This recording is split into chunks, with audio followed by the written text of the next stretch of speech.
জান্নাতে একেবারে এভারেজে খুব বেশি বেশি ঢুকে যাবে কারা? আল্লাহর নবী দুই শ্রেণীর লোকের কথা বলছে। এক, তাকওয়াল্লাহ, আল্লাহর প্রতি যাদের ভীতি আছে, ভয় আছে। দুই, ওয়া হুসনুল খুলক, এবং উত্তম আচরণ, চরিত্র, সদাচরণ যার, এই দুই শ্রেণীর মানুষ সবচেয়ে বেশি জান্নাতে ঢুকবে। সুবহানাল্লাহ। আবু হুরায়রা রাদিয়াল্লাহু আনহু থেকে বর্ণিত, তিনি বলেন, নবী সাল্লাল্লাহু আলাইহি ওয়াসাল্লাম আমাদেরকে বলেছেন, ইন্না মিন খিয়ারিকুম, তোমাদের ভিতরে উত্তম কে তা কি জানো? আহসানাকুম খুলুকা, তোমাদের ভিতরে সে সবচেয়ে উত্তম যার আচরণ এবং চরিত্র উত্তম। আমরা ছোটবেলায় পড়েছি ইংরেজিতে একটা কমন কথা, বাচ্চা ছেলেরা মুখস্থ, যে money is lost, nothing is lost. টাকা পয়সা যদি লস্ট হয়ে যায়, হারিয়ে যায়, এটা খুব একটা কিছু না, এটা কোনো ধরারই জিনিস না। আবার টাকা রোজগার হবে মানুষের। Health is lost, something is lost. যদি স্বাস্থ্যের অবক্ষয় হয়, স্বাস্থ্যের ক্ষতি হয়, চামড়ার ক্ষতি হয়, শরীরের ক্ষতি হয়, এটা তো স্বাভাবিক, সাময়িকের জন্য মানুষের ক্ষতি, কিছু ক্ষতি। But character is lost, everything is lost. তবে চরিত্র যদি একবার নষ্ট হয়ে যায়, তাহলে সবকিছু ধ্বংস হয়ে গেল। চরিত্র বড় কঠিন জিনিস। তবে একজন জেনাখোর যদি আল্লাহকে বলে, আমার ভুল হয়েছে, আমি মরা পর্যন্ত আর জেনা করব না, এই কথার উপরে যদি স্টিল থেকে তওবা করার 2.5 সেকেন্ড পরে মরে যায়, আমরা সুধারণা করি, আল্লাহ তাকে ক্ষমা করবেন ইনশাআল্লাহ। তো the crown and glory of life is character. একটা মুসলমান, একটা মানুষের ব্যক্তিত্ব, গৌরব এবং মুকুটের নাম হলো চরিত্র। বোঝা কি যাচ্ছে? ক্রাউন এন্ড গ্লোরি, মানুষের ব্যক্তিত্ব, তার গৌরব এবং তার মুকুট। মুকুট কার থাকে? মুকুট হয় কার? রাজার, সম্রাটের হয় মুকুট। সে যদি মনে করে যে আমি একজন মুকুটওয়ালা মানুষ, আমি একজন ব্যক্তিত্ব সম্পন্ন মানুষ, আমি একজন গৌরবময় মানুষ, আমি একজন সফল মানুষ, আমি একজন রাজা, তাহলে তাকে চরিত্র সুন্দর করতে হবে। তাহলে বোঝা গেল যে তার ক্রাউন এন্ড গ্লোরি, তার গৌরব এবং তার মুকুট দুইটাই ঠিক আছে। চরিত্র একটা গুরুত্বপূর্ণ ব্যাপার। আপনাদের সামনে আমরা এখন আলোচনা করব হযরত আনাস রাদিয়াল্লাহু আনহুর ব্যাপারে। নাম তো শুনেছেন ইনশাআল্লাহ নাকি? নবী সাল্লাল্লাহু আলাইহি ওয়াসাল্লামের ব্যাপারে এমন কথা তিনি মুখ দিয়ে বললেন, আমি দেখে দেখে বলবো, তবে আমি আগে ভাবে বলে নেই, অনুবাদটা করি, তাহলে সুবিধা হবে। তিনি বলতেছে, খাদামতুন নবী সাল্লাল্লাহু আলাইহি ওয়াসাল্লামা 10 সিনিন, আমি আল্লাহর নবীর কাছে 10 বছর খাদেমগিরি করছি। সুবহানাল্লাহ। কয় বছর? 10 বছর। এবার হলো ফামা ক্বালা লি উফ আত, নবী সাল্লাল্লাহু আলাইহি ওয়াসাল্লামের সাহাবী আনাস বলতেছে, এই 10 বছর খাদেমগিরি করার পরে আল্লাহর নবী আমাকে উফ শব্দ পর্যন্ত বলে নাই। সুবহানাল্লাহ। এই রোগে সবাই আমরা রোগী কিনা বলেন তো দেখি? ছাত্র পিটান নাই, স্ত্রীকে মারধর করেন নাই, অকথ্য ভাষায় গালিগালাজ করেন নাই, প্রতিবেশীর সঙ্গে মারামারি ঝগড়া করেন নাই, এমন মানুষ খুবই বিরল। 10 বছর আল্লাহর নবীর কাছে খাদেম ছিল, আল্লাহর নবী তাকে উফ শব্দ পর্যন্ত বলে নাই। এখানে ক্রেডিট পুরোটাই নবীর না, নবী তো থাকবেই, সে তো কারো সাথেই কোনো কটু বাক্য ব্যবহার করে নাই। কিন্তু আনাসের বিষয়টা আপনাকে দেখতে হবে, আমানতদারিতা কাকে বলে? আমানতদারিতা কি জিনিস? 3 বছর হয় নাই একটা ছেলেকে আস্থাশীল করে একটা দোকান দিয়েছেন যে তুমি এই দোকানে দায়িত্বে থাকো, 3 বছরের ভিতর দোকান বিক্রি করে শেষ করে ফেলছে। কোথায় যে গেল টাকা তার হদিশ নাই। 12,000 টাকা বেতন দিচ্ছেন আপনি, গোপনে তদন্ত করে দেখতেছেন তার গ্রামের বাড়িতে 4 তলা ফাউন্ডেশন দিয়ে 1 তলা কমপ্লিট করে ফেলছে। 3 বছর পর দেখলেন যে টাকা তো শেষই, বরং কোম্পানির কাছে আপনার ঋণ আছেন 2 কোটি টাকা, এইটা কাজটা সে করে দিল। এটা কি আমানতদারিতা? আনাস রাদিয়াল্লাহু আনহু এমন ভালো ব্যবহারই করছে, এমন আদব নিয়েই আল্লাহর নবীর কাছে ছিল, এমন সুন্দর আচরণ তিনি করেছে যে উফ শব্দ পর্যন্ত করার প্রয়োজনই তো হয়নি আল্লাহর নবীর। সুবহানাল্লাহ। নবী সাল্লাল্লাহু আলাইহি সাল্লাম মক্কা থেকে যখন মদিনাতে হিজরত করে যায়, আমি আপনাকে আজকে ইনশাআল্লাহ একেবারে পুরা যে বিষয়ে আমরা আলোচনা করব আজকে, আমার মনে হয় যে আপনি কিছু বুঝতে পারবেন যে সদাচরণ কাকে বলে আর তার মানে প্রতিফলটা কত সুন্দর। আল্লাহর নবী মক্কা থেকে মদিনাতে গিয়েছিলেন হিজরত করে, যায় কি নাই? যায় দেখে যে ওরা হলো ইহুদি। তো ইহুদিদের কিবলা হলো জেরুজালেম। ইহুদিদের কেবলা কি ইব্রাহিম আলাইহিস সালামের কেবলা?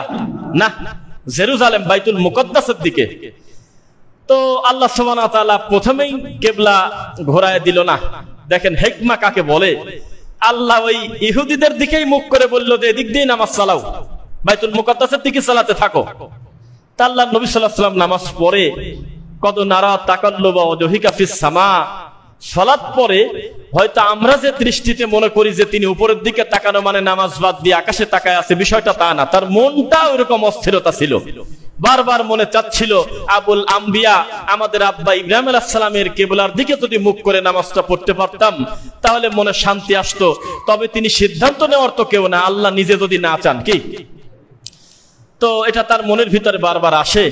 আর ইহুদিরাও এতদিন পর্যন্ত বিরোধিতা করে নাই। ওরা বলতেছে বাহ, এ তো একই তো, মুসার সাথে তো আর এর কোনো দ্বন্দ্বই তো নাই, এও তো আমাদের ইহুদিই তো দেখি, কারণ আমাদের কিবলার দিকেই তো নামাজ পড়ে, তাহলে তো আমাদেরই লোক। এইভাবে তারা একটা ধোঁকা খেয়ে গেছে। পরবর্তীতে আল্লাহ সুবহানাহু ওয়া তাআলা বলল ফাইনামা তুওয়াল্লু ফাসাম্মা ওয়াজহুল্লাহ, তাহলে বাদ দেন। বারবার মনের ভিতরে হচ্ছে যে কিবলাটা ঘুরে যদি বাইতুল্লাহ দিকে আমি দিয়ে দেই আপনার একটু শান্তি লাগবে, তো যে অবস্থায় আছেন পুরা বডিটা ঘোরায় কাবার দিকে মুখ করে দেন। সুবহানাল্লাহ। এখন সাহাবায়ে কেরামের গতি হলো সামিনা ওয়া তানা। আপনারা আমার মতো তো আর না যে এই হুজুরের থেকে এমন ফতোয়া নেব যাতে দক্ষিণ পাড়ার হুজুরে একবারে খাটো করে দেওয়া যায়। এই হুজুরকে আমরা এমন ভাবে কনভিন্স করব যাতে এই ফতোয়া দিয়ে আমি অমুক লোকটাকে কাফের বানাতে পারি। নাউজুবিল্লাহ। তাদের আকীদাটা ছিল না, তাদের বিশ্বাস ছিল আল্লাহ এবং তার রাসূলের সিদ্ধান্ত আমরা মেনে নেব, আমার পক্ষে থাক আর বিপক্ষে থাক। সাহাবায়ে কেরাম ঘুরে গেছে। তখন আল্লাহ সুবহানাহু ওয়া তাআলা, আমি সদাচরণের কথা বলি, দেখেন আল্লাহ তাআলা অগ্রিম জবাব দিচ্ছে, হে রাসূল সায়াকুলু সুফাহাউ মিনান নাস, দেখবেন যে মানুষের ভিতরে কিছু মুনাফিক বলেন, ইহুদি বলেন, কিছু বিয়াক্কেল লোক, তারা আপনাকে খালি ডিস্টার্ব করবে, বলবে যে মা ওয়াল্লাহু মান কিবলাতিহিমুল্লাতি কানু আলাইহা, মুহাম্মদ কি পাগল নাকি? কয়েকদিন আগে দেখলাম যে ইহুদিদের মতো নামাজ পড়লে এই দিকে মুখ ফিরায় আবার কাবার দিকে ঘোরালো, এরা কি শুরু করছে? তখন আপনি বলে দেন লিল্লাহিল মাশরিকু ওয়াল মাগরিব, পূর্বও যে আল্লাহর, পশ্চিমও সে আল্লাহর, তোমাদের অসুবিধা কিসের? জবাবটা দিল। এরপরে দেখেন মক্কা থেকে আমার নবী সাল্লাল্লাহু আলাইহি ওয়াসাল্লাম যখন মদিনা থেকে যখন উহুদের যুদ্ধে যাচ্ছে, তখন মাঝ পথে আব্দুল্লাহ ইবনে উবাই সুলুল মুনাফিক, এই বেঈমান বাটপার 3 ভাগের 1 ভাগ ভাগিয়ে নিয়ে চলে গেল আল্লাহর নবীর সাহাবীদেরকে। বলেন নাউজুবিল্লাহ। সেদিন তিনি কষ্ট পেয়ে কোনো কথা বলার আগেই চট করে কোরআনের আয়াত রেডি। সুবহানাল্লাহ। এই জন্য একটা কথা বলি আপনাদের মাঝখানে যাতে ভুল না হয়, আপনি কোনো মানুষের সমালোচনা করতে গেলে, আপনি কোনো মানুষের কিছু বলতে গেলে আল্লাহর কোরআনের আয়াতটা সামনে রাখেন, আর নয়তো নবী সাল্লাল্লাহু আলাইহি ওয়াসাল্লামের কোনো হাদিস সামনে রাখেন, তাহলে ভয়টা কম থাকবে যে আপনার মানবিক ভুল হলো কম। সরাসরি কোরআন আর হাদিস থেকে বলে দেন। এখন মন খারাপ হওয়ার আগে আয়াত রেডি। আউযু বিল্লাহি মিনাশ শাইতানির রাজিম। ওয়ালাকাদ নাসারাকুমুল্লাহু বিবাদরিন ওয়া আনতুম আদিল্লা ফাত্তাকুল্লাহা লাআল্লাকুম তাশকুরুন। হে নবী, মন খারাপ করেন না, আচরণ সদাচরণই করেন। এ পাগলামি করে এই কাজটা করে ফেলছে, আপনি ভেঙে পড়বেন না, আপনি বদরের দিকে একটু তাকান। সুবহানাল্লাহ। তারা সংখ্যায় এত বেশি হওয়ার পরেও আমি কি আপনার বিজয় দিছিলাম না? ওটা কি খুব সহজ রাস্তা ছিল? ফাত্তাকুল্লাহ, আল্লাহকে ভয় করেন, লাআল্লাকুম তাশকুরুন, তাহলে আপনি শুকরগুজারীদের ভিতর অন্তর্ভুক্ত হবেন। যেই আল্লাহ বদরে আপনাকে জয় করেছি, ওই একই আল্লাহ আমি উহুদে আপনাকে জয় দেব। আপনার কাজ আপনি সদাচরণ করতে থাকেন। আল্লাহ নবী সাল্লাল্লাহু আলাইহি ওয়াসাল্লামের সামনে এসে তার আচরণের কাছে পরাজিত হয়ে যত মানুষ ইসলাম ধর্ম গ্রহণ করে নিয়েছে, তত মানুষ আমরা দাওয়াতি কাজ করতেই পারি নাই। হয়েছে পরিবর্তন, মানুষের হয়েছে। নবী সাল্লাল্লাহু আলাইহি ওয়াসাল্লাম কিছু উদাহরণ দিচ্ছেন। নবী সাল্লাল্লাহু আলাইহি ওয়াসাল্লাম আমাদেরকে বলতেছে, আমি আপনাকে ভেঙে ভেঙে আজকে সুন্দরভাবে আজকে বলবো, ইন্নাল্লাহা রফিক, আল্লাহ রফিক, আল্লাহ কোমল, আল্লাহ বন্ধু, আল্লাহ প্রিয়। ইউহিব্বুর রাফক ফিল আমরি কুল্লি, সর্বদা আল্লাহ কোমলতাকে পছন্দ করেন, তিনি ভালোবাসাটাকেই ভালোবাসেন। এটা আল্লাহর কথা বলতেছি। এবার আপনাকে আমি একটা হাদিস বলবো, আমার মনে হয় এটা শোনার পরে আপনি একটু শক্ত হয়ে যাবেন।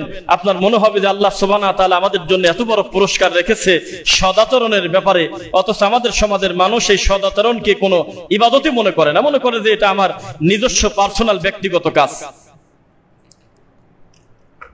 আল্লাহ সুবহানাহু ওয়া তাআলার রাসূল বলতেছে, ইয়াকুলুল আব্দু মালি মালি, আদম সন্তানের স্বভাব হইল আমার আমার করা, খালি বলে যে আমার এ সম্পদ আমার, এই সম্পদ আমার, এরকম তারা করে বেড়ায়।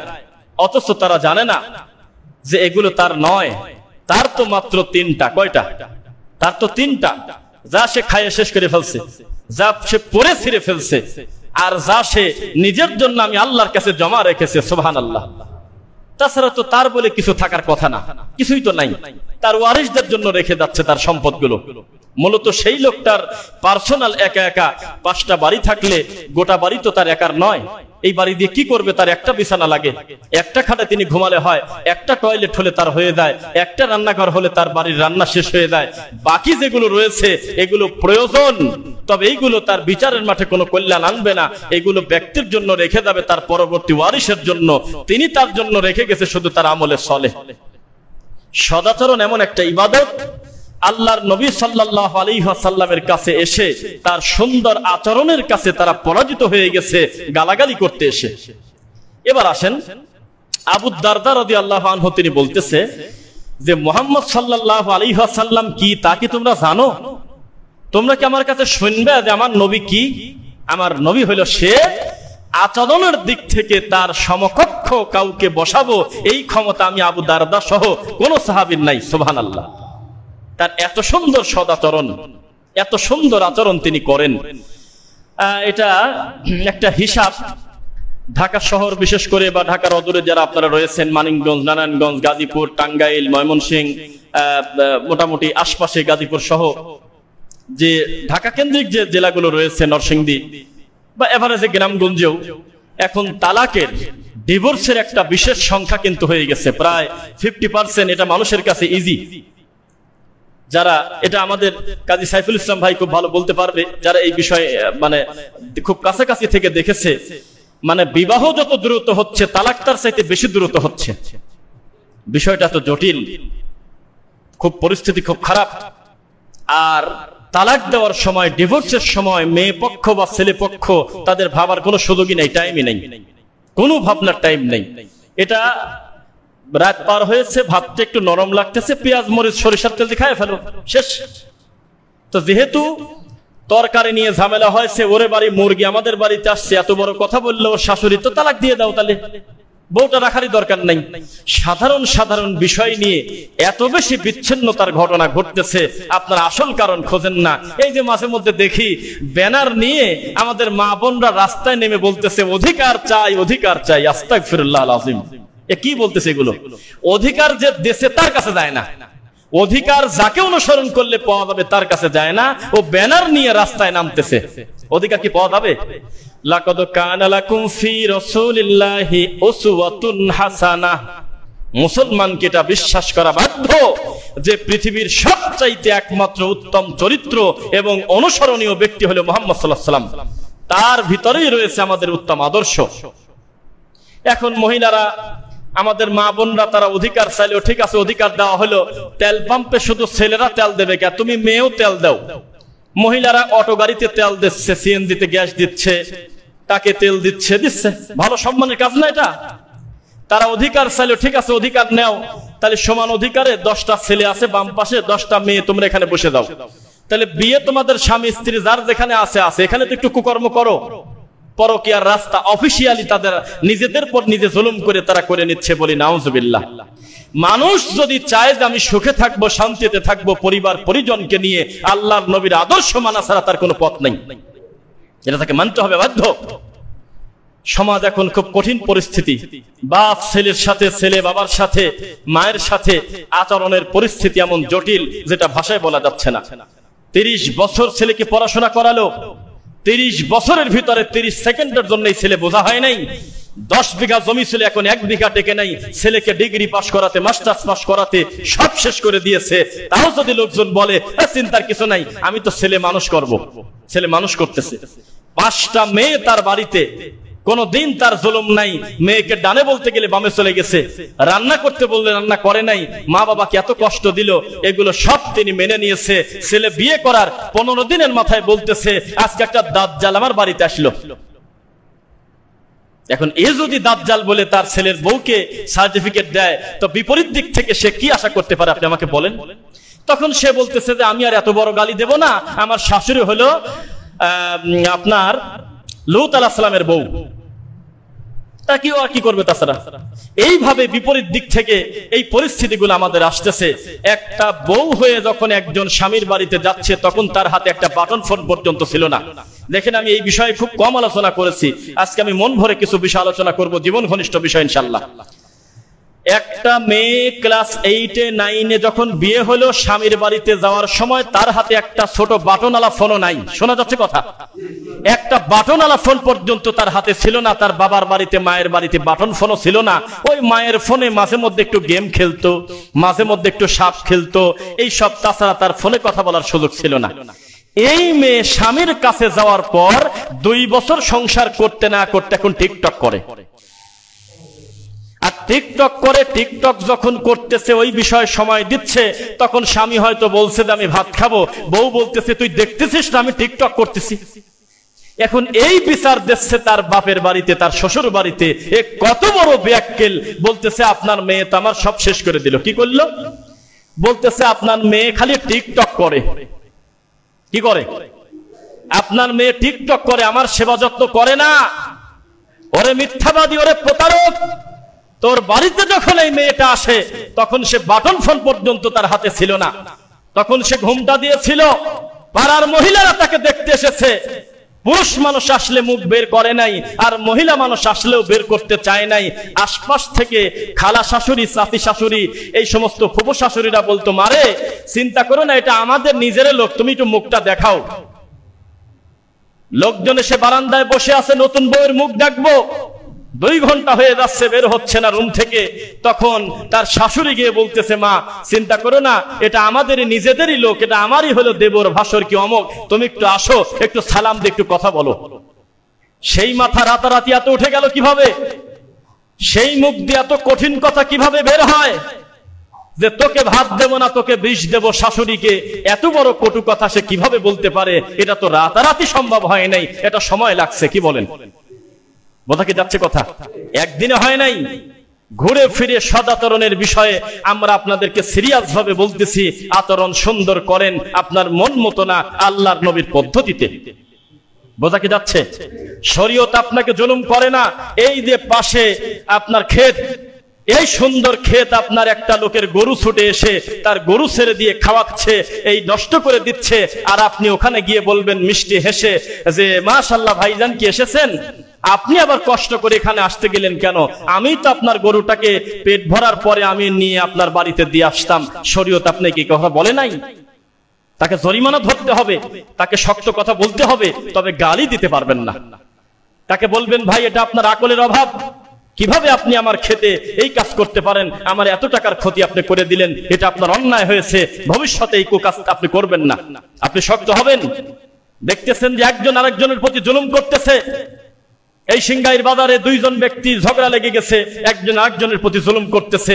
আপনার কাজ হবে ওখানে গিয়ে শক্তভাবে প্রতিবাদ করে 2 জনকে সুন্দরভাবে মেলায় দেওয়া, অথবা তাদের মারামারি থেকে বিচ্ছিন্ন করে দেওয়া। এর নাম হলো সদাচরণ। আর আমাদের সমাজের সদাচরণ হলো ওখানে মারামারি হচ্ছে, হাজী সাহেব একটু ঘুরিয়ে যান, আপনি দিক যাচ্ছেন কেন?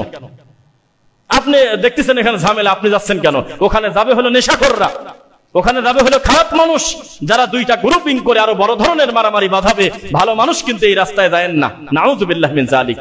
অথচ এই 2 ব্যক্তিকে পিটায়ে হোক, ধমক দিয়ে হোক, জরিমানার মাধ্যমে হোক, প্রশাসনের আওতায় এনে হোক, বা এই বাজার কমিটির মাধ্যমে হোক, বিচার করে একটা শাস্তি দেওয়ার নাম হলো সদাচরণ। কিসের সাথে কি লাগায় ফেলছি আমরা, তার কোনো হিসাব নাই। তাকওয়া কাকে বলে?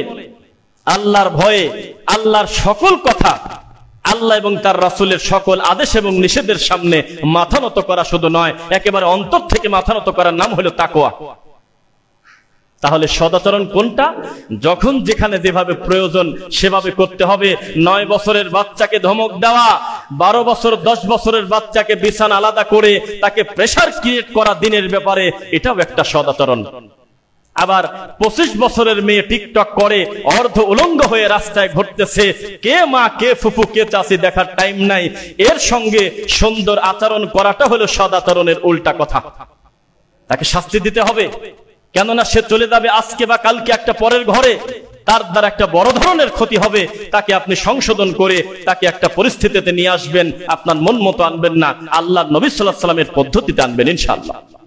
আয়েশা রাদিয়াল্লাহু আনহাকে জিজ্ঞাসা করা হলো, আপনি এই করেন, সৎ চরিত্রের বিষয় আমাদের একটু ক্লিয়ার করে বলে দেন তো দেখি, নবী সাল্লাল্লাহু আলাইহি ওয়াসাল্লামের ব্যাপারে একটু ক্লিয়ার করে বলেন তো। বলে, তোমার বাড়িতে কি কোরআন নাই?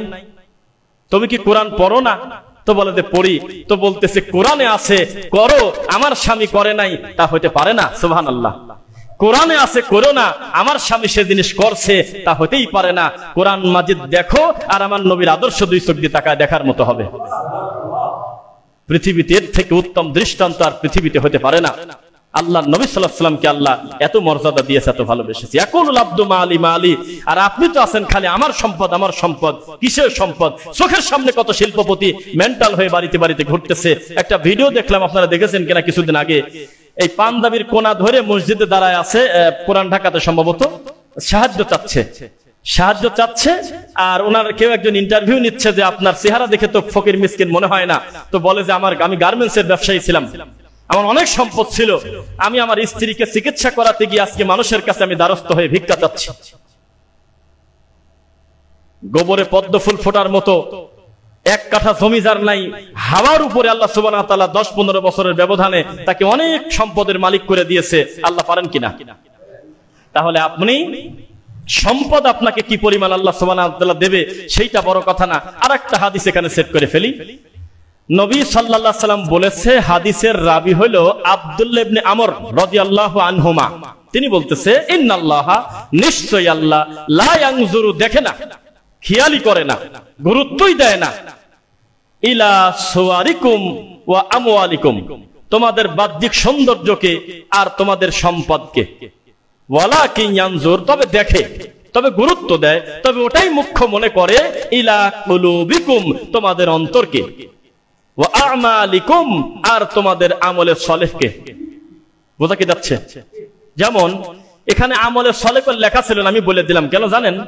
আপনি যদি কাউকে বলেন আল্লাহ ছাড়া কোনো ইলাহ নাই, আল্লাহ ছাড়া ইবাদতের কেউ নাই, তাহলে কথাটা একটা অপূর্ণ হয়ে গেল। কারণ এই শব্দটা ছিল প্রথমে নেগেটিভ, আপনি পজিটিভ করতে গেলেন কার কথা মতো?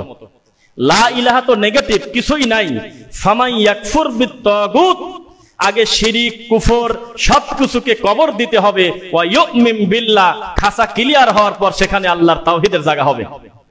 এখন আপনি আগেই যদি বলেন যে কোনো মাবুদ নাই, তো মানুষকে সিজদা দিচ্ছে, তাকে কি মাবুদ না? এটা কি মাবুদ মানানো হলো না? মৃত মানুষের কাছে গিয়ে বলতেছে আপনি আমার ছেলে সন্তান দেন, এটা কি মাবুদ বলা হলো না? বস্তু থেকে কল্যাণ আশা করতেছে, কাঠের থেকে, বাঁশের থেকে, পাথর থেকে, তারা কি তাকে পূজা করল না? তাহলে আপনাকে কথাটা শুদ্ধ হয় নাই।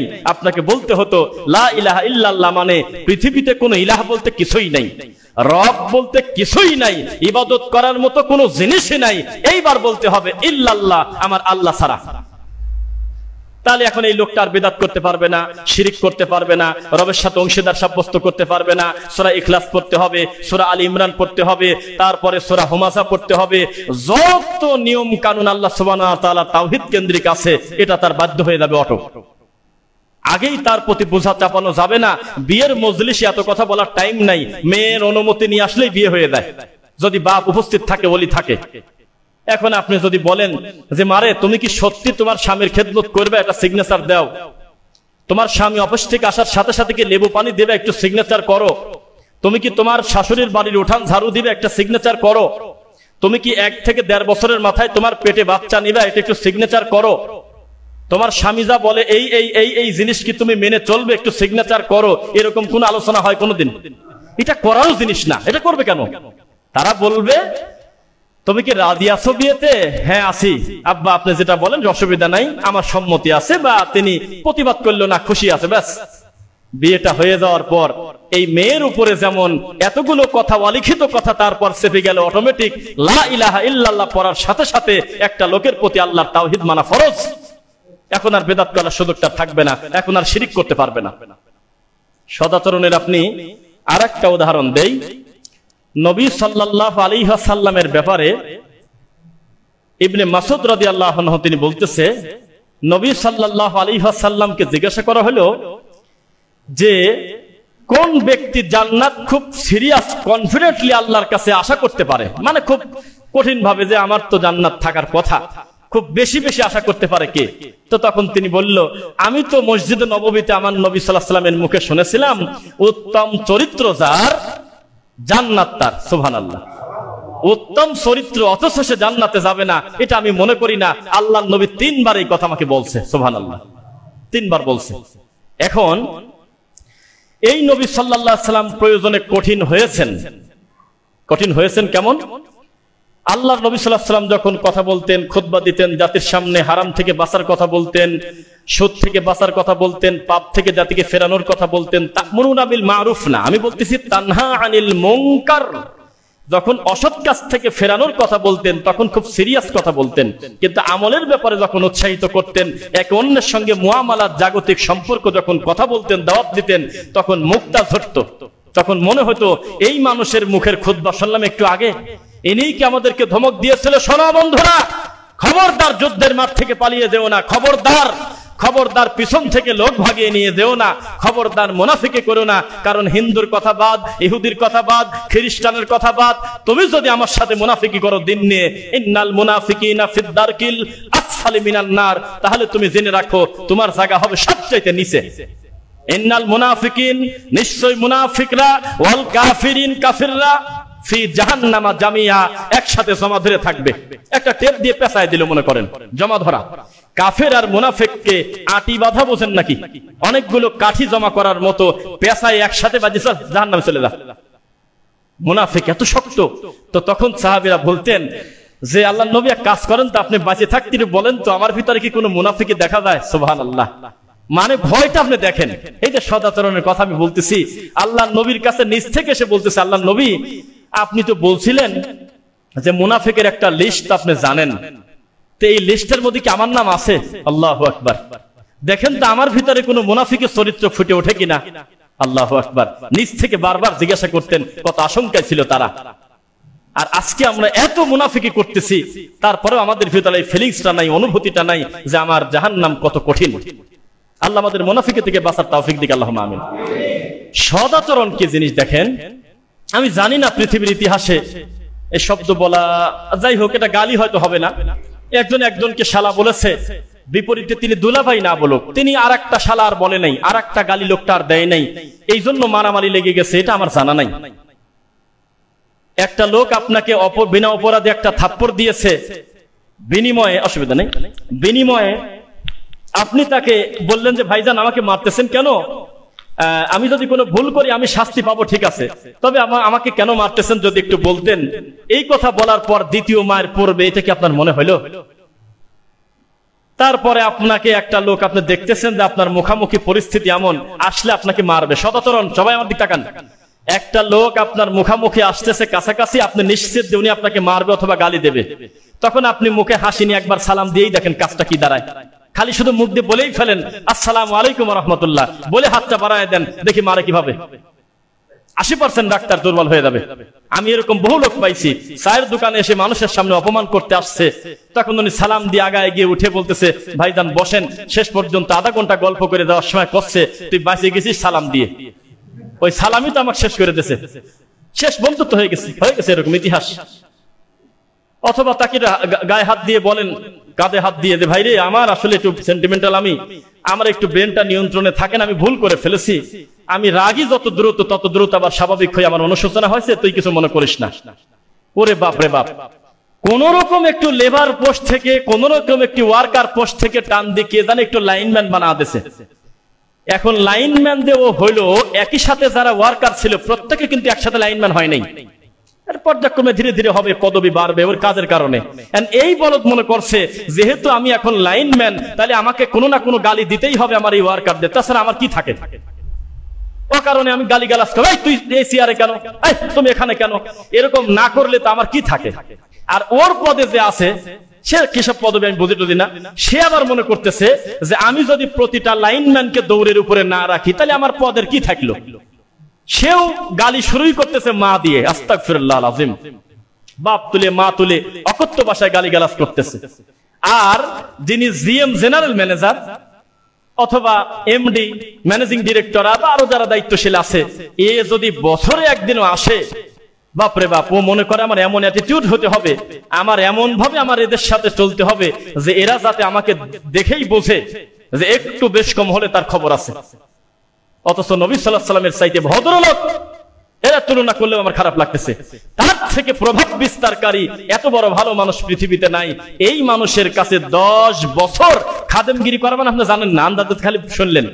খাদেমগিরি তো বোঝেনি না, এদের রুমাল আনাও তো খাদেমগিরি, রুমালটা ভুল রেখে আসছি, আনাস রুমালটা আনো তো বলছিল, পানিটা দেও তো, পানির আনার কথা বলছে, গরম পানি খাবে ভুলে ঠান্ডা পানি মানুষ হিসাবে হয়ে যেতে পারে। আনাস ওই পুকুরে যাও তো, অন্য জায়গায় চলে যেতে পারে, সে তো মানুষ আর তো ছোট। আনাস তুমি আমাকে এটা করো, কথায় কথায় অর্ডার করা আর সমস্ত কাজকর্ম নিজে বুঝে নেওয়া, এই আমানতদারিতার নাম হলো খাদেম। মাহফিলে গিয়েছি, আমার সফর সঙ্গী চতুর্দিকে তার নজর রাখতে হবে পরিস্থিতি কেমন, কি কি খেয়াল করেন, যে ওনার মোবাইলটা কোথায় রাখলো, ওনার স্ট্যান্ডটা কোথায় রাখলো, ওনার মাইক্রোফোনটা কোথায় রাখলো, এগুলো তিনি নিজ দায়িত্বে, আমার কোটিটা কোথায় রাখলাম, এগুলো দেখবে না। খাদেমের কাজ এত সহজ মনে করেন না। এই কথা জীবনে যদি কেউ বলে যে আনাস কাজ করতে গিয়ে, খাদেমগিরি করতে গিয়ে জীবনে তার ঠান্ডা পানির জায়গা গরম পানি হয় নাই, হাড় জায়গা না হয় নাই, ভুল করে কোনো কিছু করে নাই, তাহলে আপনি মিথ্যাবাদী মানুষ হিসেবে তার অবশ্যই হয়েছে। কিন্তু আল্লাহর নবী এমন সুন্দর আচরণই করছে, এমন সুন্দর ব্যবহারই করছে যে আনাস চিন্তা করছে, আল্লাহ আমি তো চাইছিল গরম পানি, আমি তো দিলাম ঠান্ডা পানি, এ ঠান্ডা পানি তো খায়া ফেললো, কিছুই তো বললো না মুখ দিয়ে। ওর ভিতরে বড় আরো ধাক্কা পেয়ে গেল যে এই লোকের সাথে তো আমি আর সম্ভব না পাগলামি করা, আমি আরো সচেতন হব, এই দায়িত্ববোধ তার ভিতরে আরো বেড়ে যাবে। এটার নাম হলো আমানতদারিতা। এবার আমরা প্র্যাকটিক্যাল একটু দেখি। নবী সাল্লাল্লাহু আলাইহি ওয়াসাল্লামের হাদিস দেখলাম, আল্লাহ সুবহানাহু ওয়া তাআলার কোরআন মাজিদের আয়াতে আমরা দেখলাম উত্তম আচরণের কত দাম, উত্তম আচরণের কি জিনিস। এবার আমরা একটু বাস্তবে প্র্যাকটিক্যাল আমরা দেখি। খেয়াল করবেন, আচরণ হলো দুই ধরনের, ম্যাক্সিমাম জিনিসের কিন্তু দুইটা অর্থ হয়, একটা দৃশ্যমান আর একটা হলো অদৃশ্যমান, একটা হলো প্রকাশ্য আর একটা হলো গায়েব, একটা হলো হাজির একটা হলো গায়েব। সদাচরণের একটা অংশ দেখা যায় আর একটা অংশ দেখা যায় না। সদাচরণের একটা অংশ যেটা পরিবারের সাথে, বাবার সাথে, মায়ের সাথে, স্ত্রীর সাথে, আত্মীয় স্বজনের সাথে আপনার বাহ্যিক ভাবে যেটা ফুটে উঠতেছে, আপনার আচরণ হুসনুল খলক, এটা দেখা যায়। আর একটা আচরণ দেখা যায় না। আর একটা আচরণ দেখা যায় না কেমন দেখেন, আপনার শত্রু, আপনার শত্রু মানে তিনি আপনাকে কাফের পর্যন্ত মনে করে, খুব খারাপ, কিন্তু জাগতিক ভাবে যখন দেখা করতে যাবেন, তার সঙ্গে উঠা বসা করবেন, আচরণের দিক থেকে আপনি সবচেয়ে বেশি এগিয়ে থাকবেন। একটা প্র্যাকটিক্যাল ঘটনা কি বলবো, গত পরশুদিন ঘটছে।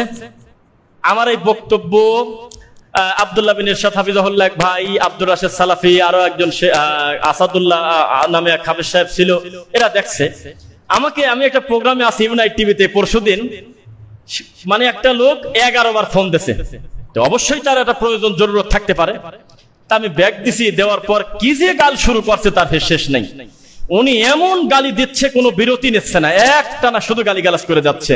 বিপরীতে আমি তাকে কোনো গালি দিচ্ছি না, উনি নিজেও বসতেছে, কিছুই বলতেছি না, খুব গালি দিচ্ছে। গালি দেওয়ার পর বলতেছি যে, আমি বললাম যে ভাইজান আপনার এই গালি ছাড়া কি আর কিছু বলার আছে কিনা, আপনি কি বলতে চাচ্ছেন, কিছু যদি থাকে দাবি, আমার ব্যাপারে অভিযোগ একটু বলেন। তো বলতেছে তোর বাপের নাম কি বল, আমি এটা মামলা করবো। বলতেছে বলছে আমার নাম কি, বলতেছে তোর নাম হলো রফিকুল ইসলাম বিন সাইদ, তোর বাপের নাম বল, আমি এখন থানায় যাব, মামলা করবো, আমার লোক আছে। উনি বলতেছে, তা আমি তখন ওনাকে গালিগালাজ কোনো কটু কথা বলি নাই, আমি শুধু মাঝখানে বলছিলাম যে আপনার কথা কিন্তু রেকর্ড হচ্ছে ভাইজান, শুধু হিসাব আল্লাহর কাছে দিতে হবে সেটা না, মানুষের কাছেও দিতে হচ্ছে কিন্তু আজকাল। তারপরে ওই একটু নরম হয়ে বলতেছে, তুই তোর বাপের নাম আগে বল, আমি মামলা করব, তারপর কথা, তুই আমার হাত পাখানি কথা বলার কিনা, এরকম বলতেছে আর। তো পরে আমি বললাম, আব্দুল্লাহ ইরশাদ ভাই বলল যে ভাই আত্মহত্যা জায়েজ নয়, আমরা জানি এটা হারাম, তবে আপনি আমাকে এখন যে কথাটা লাস্টে বললেন, নিজের কথা নিজে ভেবে বাড়িতে যে আপনার আত্মহত্যা করা উচিত, যদিও হারাম, মানে আমি বলতেছি আর কি বললাম যে আপনি আমার নাম বলতেছেন রফিকুল ইসলাম বিন সাইদ, আমার নামের ভিতরেই আমার বাপের নাম আছে, কারণ প্রথম নাম আমার, দ্বিতীয় নাম আমার বাপের। এইটুক জ্ঞান বুদ্ধি আপনার হইল না? আপনি একটা হুজুরকে, একটা আলেমকে, একটা দায়ীকে এভাবে আপনি চ্যালেঞ্জ করতেছেন, গালি দিচ্ছেন, এটা কিভাবে হলো বলেন ভাই? আমার আব্বার নাম তো দেওয়াই আছে, আপনি নিজেও দুইবার উচ্চারণ করলেন, হ্যাঁ রফিকুল ইসলাম বিন সাইদ, তোর বাপের নাম কি? তাহলে এইরকম বিদ্যা নিয়ে যদি আপনি কোন একটা তরিকায় থাকেন, তাহলে আপনি এবার নিজের একটু বোঝেন, এই বয়সে আপনি আল্লাহর দিনটা কতটুকু বুঝেছেন, একটা লোকের নাম পর্যন্ত আপনি বোঝেন না, আপনি আমার সাথে গালাগালি করতেছেন। তখন ফোনটা কেটে দিল। তো মানুষের সাথে সদাচরণ করতে আপনি বাধ্য, কারণ এই লোকটা যাবে কার কাছে? মুফতির কাছে গিয়ে প্রশ্ন করলে আগে সদাচরণ করে না, প্রশ্ন করো তুমি, এ তো ইহুদিদের প্রশ্ন, গালিগালাজ করতেছে, রাগ করতেছে। কিন্তু আহলুল হাদিসদের কাছে যখন প্রশ্ন করেন, উত্তর তো দেই, সাথে আবার ফ্রি মাথায় হাত দিয়ে সুন্দর আচরণ করে বলে, ভাইজান আরো কিছু জানার থাকলে আমাদেরকে বলবেন, অসুবিধা নাই, বা আমাদের কিতাবাদি পড়েন, দিন ধর্ম সম্পর্কে জানেন। কত সুন্দর আচরণ করে। এই জায়গাটা লোকটার নাই বন্ধ। ভালো মনে জিজ্ঞাসা করা হলো যে আপনার দৃষ্টিতে কি বেদাত পৃথিবীতে কিছু আছে? আপনি যে বলতেছেন যে আহলে হাদিসরা কাফের, খ্রিস্টান, গালাগালি করলেন, বেদাত বলার কারণে কিছু বিষয়, তা আপনি নিজে বলেন তো 10টা বেদাতের নাম, 10টা বেদাতের নাম বলেন। হয়তো অনেকে দেখতেছি বলছেন 10টা বেদাতের নাম আপনি নিজে বলেন, ওদেরটা মানার দরকার নাই, আপনার দৃষ্টিতে 10টা বেদাত বলেন, আমরা সেটা মানিয়ে নেব। বলতেছে মিলাদ পড়ার বিরোধিতা করা বেদাত, বলতেছে জর্দা খাওয়ার বিরোধিতা করা বেদাত, একটা লোক তাবিজ নিচ্ছে তার বিরোধিতা করা বেদাত, পীর ফকিরের বিরোধিতা করা বেদাত। তো বলতেছে বুঝলাম না, এটা কি কোনো আমলিয়াত জিনিস? এইটা বিদাত কি করে হয়? কয় তোর বাপ দাদাদের কোনোদিন বিরোধিতা করে নাই, তুই করিস কে? এটা তো নতুন হয়ে গেল, তাই বেদাত। এই লোকটা যখন রফিকুল ইসলাম বিন সাইদের কাছে আসলো, আব্দুর রাজ্জাক বিন ইউসুফ হাফিজাহুল্লাহর কাছে এসে একটু বসলো, বসার পর যদি দেখে বাপরে বাপ, এ 10 মিনিট বসে কথা বললাম, খালি তো মুখে হাসি লেগেই আছে, কত সুন্দর ব্যবহারে আমার 5টা প্রশ্ন, কত আদবের সাথে লোকটা আমাকে দলিল ভিত্তিক জবাব দিল, ওই লোকটা কি আর ভ্রান্ত আকীদায় ছুটে যাওয়ার কথা? এখন আমিও যদি বলি বেটা পীরের মুরিদ আবার আমার কাছে আছে, তো ভেঙে যাবে, ও তো নষ্ট হয়ে যাবে, ওর মনটা নষ্ট হয়ে যাবে। এই জন্য তো সায়েন্টিফিক ব্যাখ্যা ডাক্তাররা বলে যে ছোট বাচ্চাদেরকে গালিগালাজ করা, পিটানো, ধমক দেওয়া, মারা, ভায়োলেন্স করা এটা ঠিক না, কারণ তার মনটা নরম কোমল। এখন যদি আপনি তাকে খুব বেশি প্রেসার ক্রিয়েট করেন, তাকে ফিজিক্যাল টর্চার করেন, তাহলে সে বিগড়ে যাবে। আপনি সুন্দর আচরণ দিয়ে তাকে ধরে রাখেন। কথা কি বোঝা যাচ্ছে? এবার আসেন, সুন্দর আচরণের শিক্ষা কারা দেবে? জুমার খুতবার সময় কিন্তু সীমিত, তবু আমরা একেবারে চেষ্টা করতেছি সদাচরণের বিষয়ে একটু ভালোভাবে বলার। আর 3 মিনিট বলে আমরা আরেকটা অংশ আমাদের কাছে সাদাকা, একটু ভেঙে বসলে ভালো হয়, একটু ভেঙে বসেন, ভেঙে বসেন। পরে যিনি আসবে তিনি সামনে যাবে না, তিনি পিছনেই বসবে, আপনি সামনে আসছেন, সামনে বসবেন, এটা সুন্দর, যাতে কষ্ট আমাদের ভাইদের না হয়। হ্যাঁ, সবাই আমার দিক তাকান। সদাচরণের দাওয়াত যারা দেবে তারা আলেম মানুষ না? কথা বলেন তো দেখি। যারা সমাজে মানুষকে ভালোর দাওয়াত দেবে তারা হুজুর না? এইবার হুজুর তৈরি হয় কোথা থেকে? আরবিতে নাম বলেন, মাদ্রাসা থেকে। কিন্তু মাদ্রাসাগুলি হয়ে গেছে কাশিমপুর কারাগার, বাচ্চা তো নষ্ট হয়ে গেছে তার ব্রেন, কি করে সদাচরণ শেখাবে? মার খেতে খেতে খেতে খেতে এই দাঁতটার এখনো মেশে নাই। 10 নম্বর মাখরাজটা ঠিক মতো বলতে না পারার কারণে এই ছেলেটার কালো দাকাস 11 বছর আগে হাফেজ হয়তো এখনো যায় নাই। এই ছেলেটার মাথা বিগড়ে দিয়েছে তার ওস্তাদ পিটাতে পিটাতে। তাহলে এই ছেলেটা এখন মানসিক বিকৃত, মস্তিষ্ক প্রতিবন্ধী হয়ে গেছে। এর হাতে যখন আল্লাহর ঘর ছেড়ে দেবেন, এর হাতে যখন সহজ সরল মুসলমানকে ছেড়ে দেবেন, সদাচরণ তো ওই বোঝে না, তাহলে এই নিরীহ লোকটা কি বুঝাবে? এটা হারাম, এটা নিষেধ। একটা ছোট্ট ঘরের ভিতর 20টা ছেলেকে বন্দি করে চতুর্দিকে গ্লাস করে আটকায় দিয়ে তাদেরকে পড়ানো, এটা ঠিক না, এটা ঠিক না, এটা জুলুম, এটা অত্যাচার, এটা অন্যায়, এটা পাপ। তাদেরকে মেধা বিকাশের সুযোগ করে দেন, তাদেরকে খেলাধুলার সুযোগ করে দেন, তাদেরকে মানসম্মত পরিবেশ দেন, তাদেরকে একটু পার্থক্য করার সুযোগ করে দেন। তাদেরকে একটু ছোট জায়গা পাইছেন, আর ছেলেদেরকে ঢোকায়ে তাকে যেভাবে হোক 3 মাসের ভিতরে আমপারা শেষ করতে হবে, এই প্রেশার আপনাকে কে দিয়েছে? এটা কে দিয়েছে আপনাকে? এর ডেট কবে? সাহাবায়ে কেরাম কোরআন মাজিদ শেখা শুরু করছে যে বয়সে, সাহাবায়ে কেরামের অধিকাংশ দিন বোঝা শুরু করছে যে বয়স থেকে, এই বয়সে আমাদের এই সমাজে 13 বছর ধরে খালি মায়েরই খাচ্ছে। কোন মাদ্রাসায় পড়লো তারা বলেন? তবুও যার কাছে পড়েছে তিনি হলো পৃথিবীর শ্রেষ্ঠ শিক্ষক মানুষ হিসেবে, তার নাম মুহাম্মদ রাসূলুল্লাহ সাল্লাল্লাহু আলাইহি সাল্লাম। তার থেকে বড় শিক্ষক পৃথিবীতে হতে পারে না। এরকম নজির আমরা পাই না। আল্লাহর নবী মেজাজ নিয়ন্ত্রণে রাখতে না পেরে, মদ মাখরাজ ঠিক মতো না বলার কারণে, বা কোনো একটা জায়গায় হালালকে হারাম বা একটা ছোটখাটো জিনিস ভুলের কারণে মাসলা মাসাইল এজন্য মারধর করা হয়েছে, এরকম হয়েছে কখনো? এই জন্য সাহাবায়ে কেরামের অন্তরটা ছিল বিশাল। আমাদের এই দেশে যেভাবে আমরা দিন ধর্ম পালন করি, যেভাবে আমরা একে অন্যের ব্যাপারে আমরা আচরণ লক্ষ্য করি, আপনি যদি সৌদি আরবে চলে যান দেখবেন যে আপনি পুরো উল্টা, পুরো ব্যতিক্রম আপনি সেখানে পাবেন। সেখানে একটা প্লেট সাজায় দেশে, ওই প্লেটের মধ্যে শিয়াও যাচ্ছে, বেরলবিও যাচ্ছে, রেজভিউ যাচ্ছে, কবর পূজারিও যাচ্ছে, তারপরে নবীর কবরের ওখান থেকে মাটি নিচ্ছে, না মাটি তো নাই, মানে ওয়াল নিচ্ছে ঘষে, উহুদ পাহাড়ের মাটি প্যাকেটে ভরতেছে, স্বাধীনতা দিয়ে রাখছে। মানুষ যে সে আল্লাহর তাওহীদের কাছে পরাজয় বরণ করে সত্যকে মেনে নিচ্ছে, আর যে মন্দ সে আরো বিগড়ে গিয়ে আরো উল্টা হচ্ছে। আরো স্বাধীনতা দেওয়া আছে, সেখানে কোনো প্রেসার দেওয়া হয় না। প্রেসার দেওয়া হয়? প্রেসার দেওয়া হচ্ছে না। তবে প্রকাশ্যে আপনি কোনো শিরিক করতে পারবেন না, এটা কোনোদিন পারবেন না। আমাদের লাগেজ হারায় গেল, আরে বাপরে বাপ, কেউ বলতেছে এরা হলো চোর। লাগেজ আবার হারাবে কেন? এরা হলো চোর, এরা হলো খারাপ। এই জন্যই তো আমাদের দেশের হুজুররা দেখতে পারেন আমার কাছে বসে 42 জন গেছি একসাথে আসলাম। এরা কি মানুষ? আমি আসছি উমরায়, আমার এহরামের একটা কাপড় বাদ বাকি মোট কাপড় সমান আমার ভিতরে, এরা কি মানুষ? তো ওরা বাংলা বোঝে না, ঠিক আছে, তবে আমাদের আচরণ দেখে তারা বুঝতে পারলো যে আমরা খুব গালি দিচ্ছি। তখন এই সবচেয়ে বড় অফিসার, এটা হলো জেদ্দার ওই অফিসারটা নিচ থেকে উঠলো, সুন্দর চেহারা। উনি উঠে সালাম দিয়ে বলতেছে যে আপনারা আমাকে গালি দিচ্ছেন, এটা আমরা বুঝতেছি, আপনারা খুব খারাপ অবস্থায় আছেন, এটা আমরা বুঝতেছি। একসাথে 18 জন লোকের লাগেজ না পেলে পরিস্থিতি তো অস্বাভাবিক হবেই। তবে আমি কিছু নিচ থেকে বলতাম না, যেহেতু আপনারা আমাদেরকে গালি দিচ্ছেন, একটা কথা বলি, এই কুকাম আপনার বাঙালিরাই করছে। একটু সময় নেন, কেননা এখানে আল্লাহ আমাদেরকে কর্মরত রেখেছে। 2 দিন পরে এসে তদন্ত করে দেখবেন ঢাকা থেকে এই মাল এখনো পৌঁছেই নাই। একদল তারা বিশ্বাস করে না যে না এগুলো ধোঁকাবাদী মিথ্যাবাদী, ইরান আলা পাচ্ছে, ইরাক থেকে আসছে ওরা পায়, পাকিস্তান আলার পায়ে গেল, সবার ফ্লাইট রেডি, আমার এটা কোথায় গেল? তখন উনি শুধু একটা কথা বললো, মুখ দিয়ে একটা শব্দ, ভালো মানুষ কথা বেশি বলে না, উনি বলল ইন্নাল্লাহা মা'আস সাবিরিন।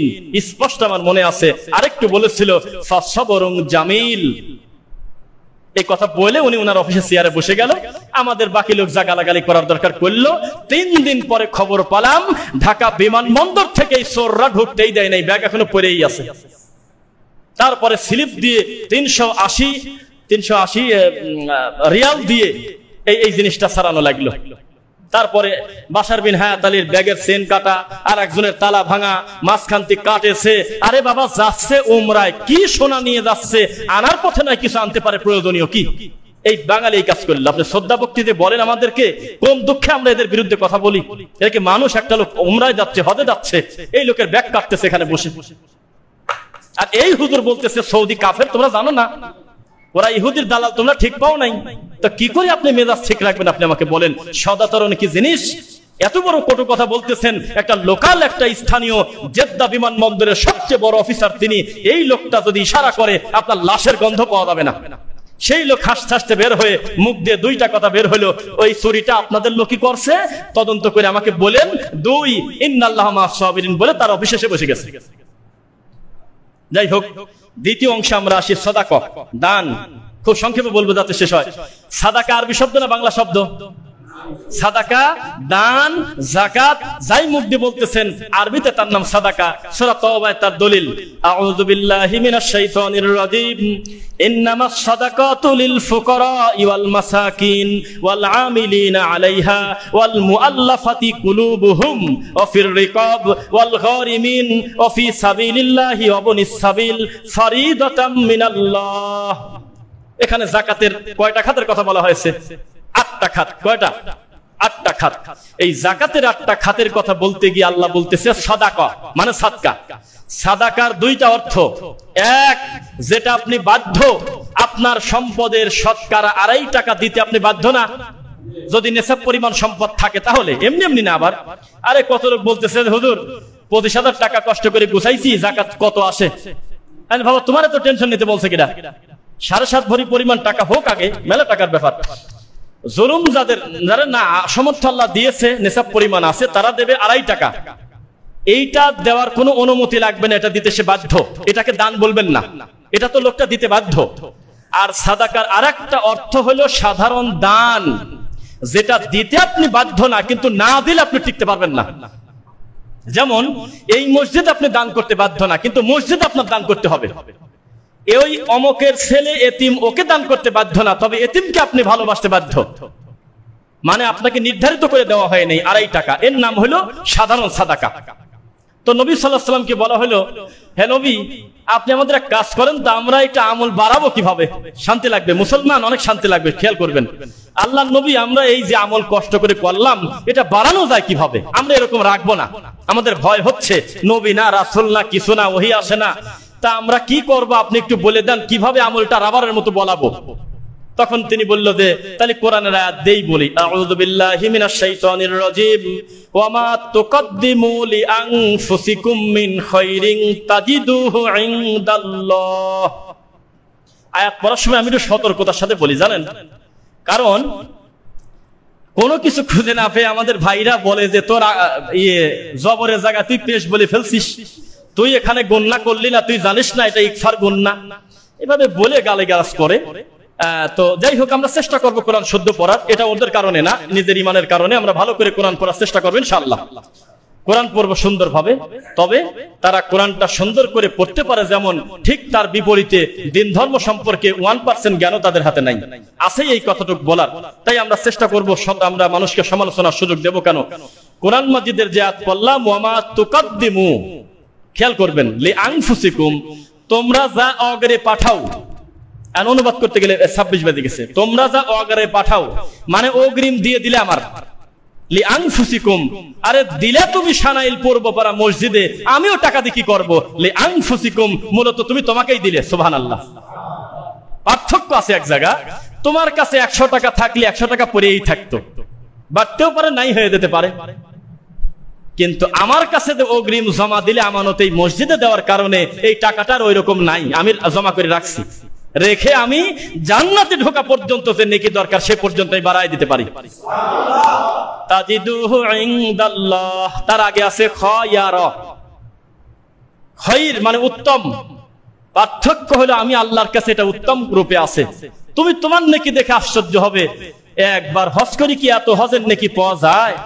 মসজিদে ইসলাম মাত্র 3000 টাকা, আমি তো 3 কোটি প্লাস হয়ে গেছে, এত নেকি কোথায় পেলাম? তখন বলা হবে, বান্দারে, এই যে আমার কাছে অগ্রিম পাঠিয়েছিলে, টাকাটা একই রকম জমা না রেখে রাভারের মতো বলিয়ে আজকে জাহান্নাম থেকে জান্নাতে যেতে যে পরিমাণ নেকি দরকার নিয়ে চলে যাও। তাহলে দান যে একটা ইবাদত, মানুষ এটাকে অপশনাল মনে করে, কেন আমার লজ্জা করে। আর আমি একটু সমালোচনা করবো, আপনাদের রাগ করবেন না।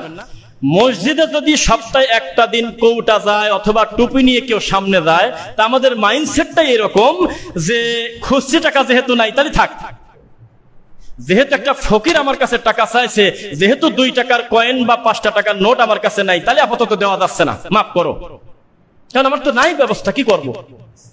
জি না।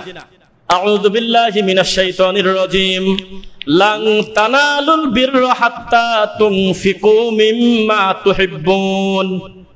তুমি কি মনে করো এই টাকা আমি খাবো? তুমি কি মনে করো তোমার কোরবানির গোশত আমি খাবো? তুমি খাও, তোমার বউ খাবে, তোমার মা খাবে, তুমি আত্মীয় স্বজন নিয়ে খাও, এটা আমি তো খাই না। লা তাখুযহু সিনাতু ওয়ালা নাওম, আমি আল্লাহ তো বলেই দিছি আয়াতুল কুরসিতে, আমার খাওয়াও নাই, আমার কোনো ঘুমও নাই, তুমিই খাও, আমি শুধু দেখবো মাঝখানে তোমার তাকওয়া। তো তুমি যে আল্লাহর ঘরে সবচাইতে সর্বনিম্ন 5 টাকা দিলে, এ টাকা তো তুমি তোমার ছেলেকে দাও না। তোমার বাড়িতে একটা মেহমান এসে 20টা টাকা ছেলের হাতে দিয়েছে, যাওয়ার সাথে সাথে বলতেছো ছোট লোক। এই 2023 সালে 20 টাকা কি সওয়াল বলের হাতে দেয় বলতেছেন আপনি? ও না দিলে আপনার কি করার আছে? চকলেট নিয়ে আসছে, অসুবিধা কি? আলহামদুলিল্লাহ। সেই লোকটা দুনিয়ার শ্রেষ্ঠ জায়গায় যে আপনি আসছেন, আমি তো মনে করি এটা এর চেয়ে বড় ভাগ্য আর কি হতে পারে বলেন? হ্যাঁ, আল্লাহর কাছাকাছি যাওয়ার বড় রাস্তাই তো এই সেজদার জায়গা। এই জায়গায় ঢুকে সপ্তাহে একটা দিন সবাই যদি টার্গেট করতাম, 7 দিনে যত রুজি হয় তার 2% হয় না, 3% হয় না, আমি 100 টাকা প্রতি সপ্তাহে আল্লাহর ঘরে দিয়ে দেব। কয়জন লোকের জুলুম হয় একটু বলেন শুনি আমি। কিন্তু আমাদের ধ্যান ধারণা পকেটে হাত দিয়ে এরকম গোতায়, যদি বাজে তাহলে বোঝা গেল যে মসজিদে দেওয়ার কিছু একটা আছে। তা হইলো আমরা দেখেছি ছোটবেলা থেকে এই ট্রেন্ডটা চলে আসছে। এটা কেন হবে? মসজিদে আগে কিন্তু টিনের কৌটা দেখেছেন, টিনের কৌটা চাইতো। আমরা ইমাম যখন নামাজ পড়াতাম, আমরা ছাত্র মানুষ, ওই নামাজের পর টং টং টং টং করে আওয়াজ হতো খালি যে কিছু একটা পড়তেছে। পরে আল্লাহি আল্লাহ তোমার ঘরে দাঁড়ায় বলতেছি, ছেলে ফেলে শয়তানি করে চাট কিউ দিত। চাট কি? এমনি খেলার চাট কি চেনেন কি না? ওটাকে কি বলে বা? সারা সারা। ওই যে টিনের চালে এই নাটি করার জন্য ওয়াশার, এইটা দিচ্ছে, 7-8টা দিয়ে দিচ্ছে। বাচ্চারা বুঝতেই পারে না যে কোটার ভিতরে কি ফেলে। আস্তাগফিরুল্লাহ। ফকির দরজা টুকাইছে, কলিং বেল দিচ্ছে, আপনি মুসলমান হিসেবে খুলেই বলবেন আসসালামু আলাইকুম ওয়া রাহমাতুল্লাহ। তিনি উত্তর দিয়ে বলবে আমার এটা দরকার, সেটা দরকার, বা আমার এই দরকার। টাকাটা নিজে না দিয়ে ছেলের হাত দিয়ে দেন, বাচ্চা ছেলের হাত দিয়ে দেন, 3 বছরের মেয়ের হাত দিয়ে দেন, 50 টাকা দিয়ে দেন, 100 টাকা দিয়ে দেন। ওই বাচ্চাটা বুঝুক, দরজায় যদি কেউ কলিং বেল দেয় তাহলে এমনি এমনি ফেরত দেওয়া লাগে না, এমনি এমনি দরজা খোলাই যায় না, কিছু না কিছু নিয়ে তাকে দিতে হয়। আর আপনি কি করতেছেন? ওই যে কলিং বেল দিচ্ছে যত জোরে, তার চাইতে দরজা খুলে বলতেছেন মাফ করো, খুলে শর্ট করে লাগাই বলতেছেন মাফ করো। তাহলে আপনার ছেলে দরজা না খুলে ভিতরে একটা মাইক সেট করে ওই দরজা টোকানোর সাথে সাথে বলবি মাফ কর। সেটা শিখাই দিয়ে যাচ্ছেন।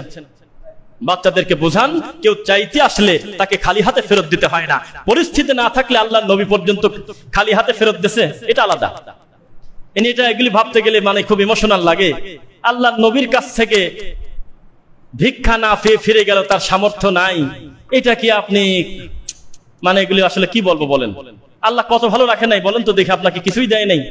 দিন এক প্যাডেল মারা লাগে না, বসে আছেন ভ্যানের উপরে, মোটর টেনে নিয়ে যাচ্ছে, দিন শেষে 1000 টাকা রুজি দিচ্ছে। একটা লোক বলতেছে 20টা টাকা দাও, আপনি বললেন যে 10 মিনিট আগে আসতে পারলেন না, টাকা বলতে তো কিছুই নাই। আল্লাহ নবী সাল্লাল্লাহু আলাইহি ওয়াসাল্লামের কাছে কেউ চেয়ে পায় নাই, এটা কি আপনার মনে হলো? সেই নবী কি পরিস্থিতিতে তিনি তার কাছে চাইতে আছে, তার সামর্থ্য নাই, আমি পার নাই, আমার কাছে কি করব, ফিরে গেছে। তাহলে এখন দান করবেন কি না করবেন সেটা আপনার ব্যাপার, দান আপনাকেই করতে হবে। আপনি এখন দানকারীদের ভিতর অন্তর্ভুক্ত হবেন কিনা আপনার ব্যাপার। তবে দানকারীরা কিন্তু জান্নাতে যাবে ইনশাআল্লাহ। দানকারীরা কিন্তু জান্নাতে যাবে বিশেষ দরজা দিয়ে, যদি আল্লাহ কবুল করে ইনশাআল্লাহ। লাস্ট কথা এটা বলে শেষ করি। দান সাদাকা করবেন সেখানে যেখানে আল্লাহর তাওহীদ চর্চা হয়, যেখানে আল্লাহর সঠিক দিন প্রচার করা হয়। তাদের হাতে যত বেশি টাকা পয়সা দিবেন তত আল্লাহর তাওহীদের খেদমত হবে, নাকি বলেন?